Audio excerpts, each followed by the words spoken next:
Bismillahirrahmanirrahim. My dear students, I am Farul Begum, Senior Teacher, Amanagar High School, Sonaimori, Noakhali.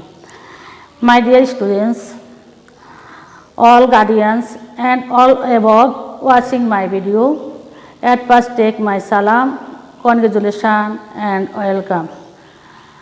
Now I discuss transformation of sentence. সুপ্রিয় শিক্ষার্থীবৃন্দ, তোমাদের সবাইকে আবারও online ক্লাসে স্বাগতম জানিয়ে শুরু করছি আমার আজকের ক্লাস। আজকে আমি আলোচনা করব শ্রেণী নবম এবং দশম subject English second paper topic transformation of sentence. সুপ্রিয় শিক্ষার্থীবৃন্দ, আমরা জানি ট্রান্সফরমেশন অফ সেন্টেন্সের মধ্যে সেন্টেন্সে পরিবর্তন থাকে, ভয়েস চেঞ্জ থাকে এবং ডিগ্রি থাকে।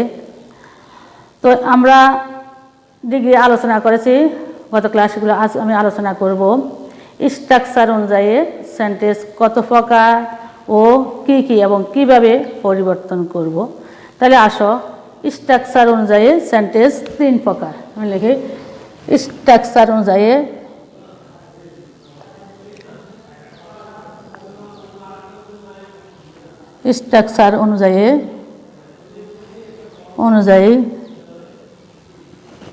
সেন্টেন্স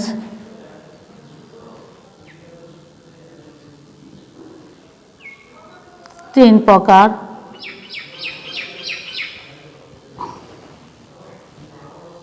হচ্ছে সিম্পল সেন্টেন্স, সিম্পল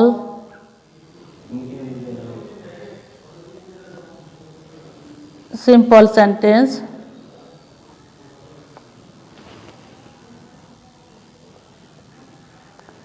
সরল বাক্য,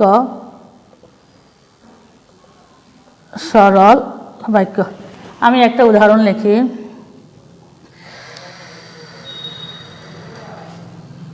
হি প্লেজ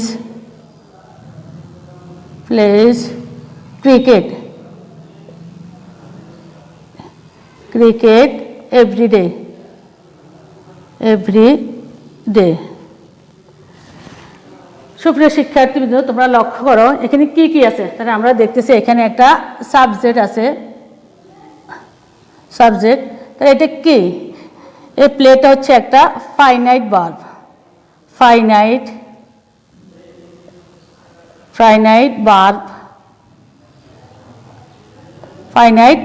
ভার্ব। আজ এ ক্রিকেট এভরিডে, এটা হচ্ছে একটা ক্লজ। তার বাংলা হচ্ছে একটা সেন্টেন্সের অংশ, ক্লজ। তাহলে এবার আমরা সহজে বলতে পারি সিম্পল সেন্টেন্স কাকে বলে। তাহলে এই উদাহরণ থেকে সহজে আমরা এটা সংজ্ঞায়িত করতে পারি। তাহলে আমরা বলতে পারি যে সেন্টেন্সের একটি সাবজেক্ট, একটি ফাইনাইট ভার্ব এবং একটি ক্লজ থাকে, তাকে বলা হয় সিম্পল সেন্টেন্স। তাহলে সুপ্রিয় শিক্ষার্থীবৃন্দ, তোমরা লক্ষ্য করো একটা উদাহরণের মাধ্যমে অনেক সহজে আমরা সিম্পল সেন্টেন্সের সংজ্ঞায়িত করতে পারলাম। এখানে একটা প্রশ্ন তোমরা জিজ্ঞেস করতে পারো, ফাইনাইট ভার্ব কি বা কাকে বলে, বা আমরা কীভাবে ফাইনাইট ভার্ব চিনব। তাহলে ফাইনাইট ভার্ব চিনলে আমরা যেই ভার্ব দেখে টেন্স চিনা যায় তাকে বলা হয় ফাইনাইট ভার্ব। তাহলে আমরা অতি সহজে একটা উদাহরণ থেকে সিম্পল সেন্টেন্সকে সংজ্ঞায়িত করতে পারলাম।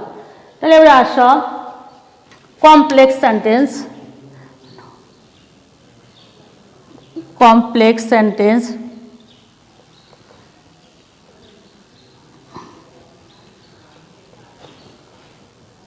অর্থাৎ জটিল বাক্য।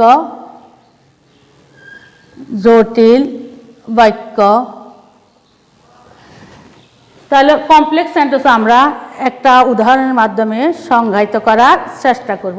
তাহলে আমরা একটা উদাহরণ দেখি।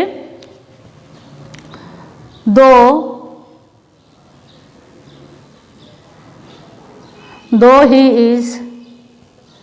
is poor, he is honest. He is honest. দেখো সুপ্রিয় শিক্ষার্থী তোমরা লক্ষ্য করো এখানে কিন্তু দুইটা ক্লজ আছে মানে বাক্য অংশ আছে হি ইজ অনেস্ট তাহলে এই বাক্য অংশটা একটা পূর্ণাঙ্গ অর্থ প্রকাশ করে একটা কি হি ইজ অনেস্ট সে একটা পূর্ণাঙ্গ অর্থ প্রকাশ করে আর দো হি ইজ পুয়ার তাহলে এখানে বলছে যদিও সে গরিব হি ইজ অনেস্ট তাহলে এটাই সে প্রাধান্য পায় এখানে হি ইজ অনেস্ট এটা একটা পূর্ণাঙ্গ বাক্য আমরা সেন্টেন্স বলতে পারি তাহলে এটাকে আমরা দিলাম প্রিন্সিপাল ক্লজ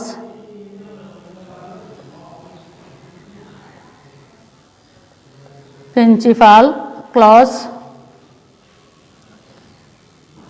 অর্থাৎ বাংলা অর্থ হচ্ছে স্বাধীন বাক্য স্বাধীন বাক্য আর এটাকে আমরা বলতে পারি সাবঅর্ডিনেট ক্লজ সাবঅর্ডিনেট ক্লজ অর্থাৎ পরাধীন বাক্য বা নির্ভরশীল বাক্য অর্থাৎ নির্ভরশীল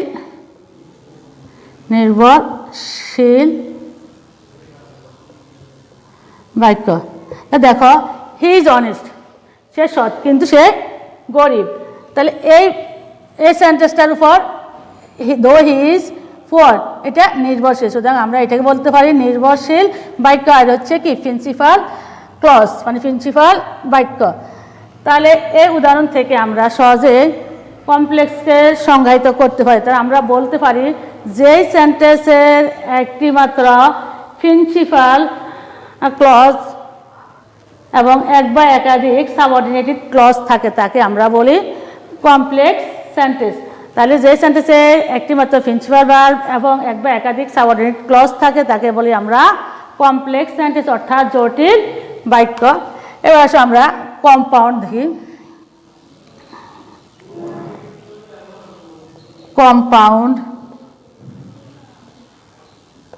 কম্পাউন্ড সেন্টেন্স অর্থাৎ যৌগিক বাক্য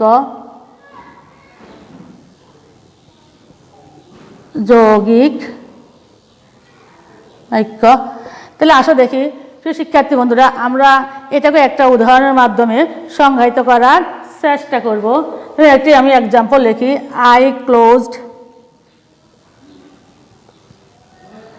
I closed the door and went back to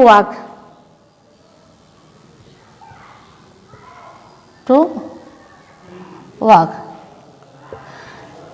তাইলে সুপ্রিয় শিক্ষার্থী তোমরা লক্ষ্য করো I closed the door তাহলে এটা একটা কি প্রিন্সিপাল ক্লজ হয়ে যাবে আমি দরজা বন্ধ করে ছিলাম অ্যান্ড ওয়েন্ট এবং গিয়েছিলাম ব্যাক টু ওয়ার্ক হাঁটার জন্য তাহলে দেখো এখানে একের অধিক প্রিন্সিপাল ক্লজ আছে এবং কি আছে অ্যান্ড দ্বারা যুক্ত আছে তাহলে আমরা এই উদাহরণের মাধ্যমে সহজে কম্পাউন্ড সেন্টেন্সকে সংজ্ঞায়িত করতে পারি তাহলে আমরা বলতে পারি যে সেন্টেন্সের এক বা একাধিক প্রিন্সিপাল ক্লজ থাকবে এবং অ্যান্ড বাট অর দ্বারা যুক্ত থাকবে তাকে বলি আমরা কম্পাউন্ড সেন্টেন্স তাহলে আশা করি শিক্ষার্থীবৃন্দু তোমরা আজকে আমার এই আলোচনা থেকে তোমরা জানতে পেরেছো সেন্টেন্স স্ট্রাকচার অনুযায়ী সেন্টেন্স কাকে বলে সেন্টেন্স কত প্রকার ও কী কী এবং সিম্পল সেন্টেন্সের উদাহরণ কমপ্লেক্স সেন্টেন্সের উদাহরণ এবং কম্পাউন্ড সেন্টেন্সের উদাহরণ তো সুপ্রিয় শিক্ষার্থীবৃন্দু এবার আসো আমরা এটা কীভাবে রূপান্তর করবো সিম্পল থেকে কম্পাউন্ড এবং কম্পাউন্ড থেকে কমপ্লেক্সে আমরা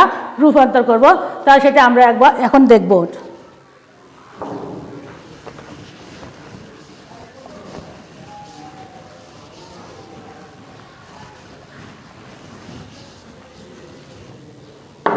এটা লিখি simple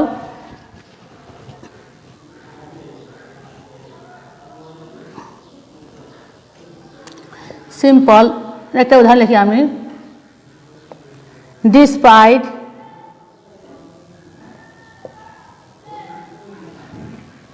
despite working hard he did not pass the exam was the exam. আসো এটা আমাদের কমপ্লেক্স তাহলে এখানে সে ডিসপাইট এই কমপ্লেক্স যখন আমরা করব তখন এটাকে আমরা কি করতে হবে পরিবর্তন করতে হবে তাহলে আমরা এখানে দিতে পারি দো তারপর আমাকে সাবজেক্ট বসাবো যেহেতু এখানে সাবজেক্ট আছে হি আমি হি দিলাম হি তারপর আমি ভার্বকে পরিবর্তন করব তাহলে ওয়ার্কড তাহলে দো হি ওয়ার্কড মানে হি did not pass the exam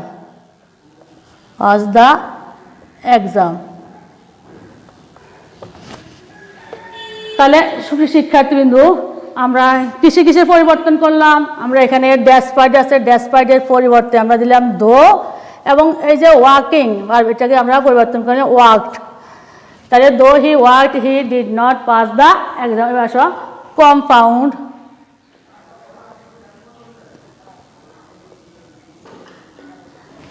তাহলে যখন আমরা কম্পাউন্ডে পরিবর্তন করব তখন আমাদেরকে আগে নিয়ে আসতে হবে সাবজেক্ট তাহলে হি ওয়ার্কড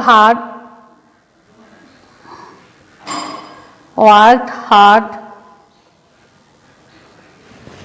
তাহলে এখানে যখন ডেসপাইট দো থাকবে তখন এখানে হবে but he did not pass the exam তো সুপ্রিয় শিক্ষার্থীবৃন্দ তোমরা আশা করি এই সিম্পল কমপ্লেক্স কম্পাউন্ড কিভাবে আমরা সিম্পল থেকে কমপ্লেক্স করলাম এবং কমপ্লেক্স থেকে কম্পাউন্ড করলাম আশা করি তোমরা বুঝতে পারো তো সুপ্রিয় শিক্ষার্থীবৃন্দ আজকের এই পাঠ থেকে আমরা কি জানলাম আমরা জানলাম স্ট্রাকচার অনুযায়ী সেন্টেন্স কত প্রকার ও কি এবং উদাহরণের মাধ্যমে সেটা জানার সংজ্ঞায়িত করার চেষ্টা করলাম এবং একটা কিভাবে ট্রান্সফরমেশন করবো পরিবর্তন করব সিম্পল থেকে কমপাউন্ড এবং কমপ্লেক্স পরিবর্তন করবো আশা করি তোমরা বুঝতে পেরেছ তোমরা এটা বেশি করে বাড়িতে প্র্যাকটিস করবে এবং তোমরা যদি এটা বুঝতে পারো তাহলে আমার এই শ্রমটা সার্থক হবে আশা করি তোমরা পরম আল্লাহ তাআলার অশেষ মেহেরবানিতে ভালো আছো ভালো থাকবে সে আশা উদ্দীপনা রেখে আমি আমার ক্লাস এখানে শেষ করলাম আবারও দেখা হবে তোমাদের জন্য আগামী ক্লাসে আবারও দেখা হবে তোমাদের সাথে আগামী ক্লাসে সেজন্য ভালো থাকো থ্যাংক ইউ এভরিবডি